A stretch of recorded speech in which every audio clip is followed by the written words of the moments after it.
Nainbag nga malim kada kayo amin. Si kami iti kids vlogger. Ket tata awan na pelang agi jay kadwak nga talo. Kaya siyak palang iti ag vlog.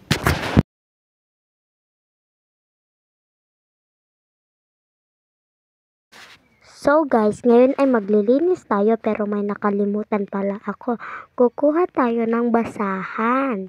And ayun, ipupunas ko. And binasa ko lang yung basahan para maggamit ko na ito. And piniga ko lang yung basahan. Inuna ko nga tong salamin namin. Kasi ang dumi-dumi na. Tatawagin itong sobrang dumi na. Pinunasan ko nga itong pinakamesa na ito para malinis na itong pagpatungan. Samahan niyo akong maglinis!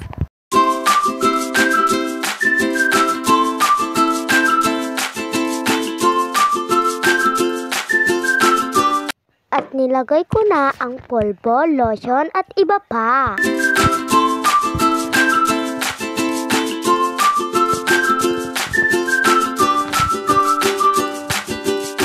At isusunod ko ang gilid-gilid na pupunasan at aayusin.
And isusunod ko nga pala itong sopa na aayusin.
Susunod ko nga itong linisan, itong lamesa na ito.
At isinunod ko nga tong kwarto namin.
And sinunod ko nga tong higaan ko.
Guys, ito nga pala yung mga chicken namin. Diba? Yan ang aming chicken. Yan. Yan pa dun. Nag-iisa. At nagwalis nga ako dito sa labas.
Pagkatapos ko nga palang naglinis, ay ako'y naghugas na.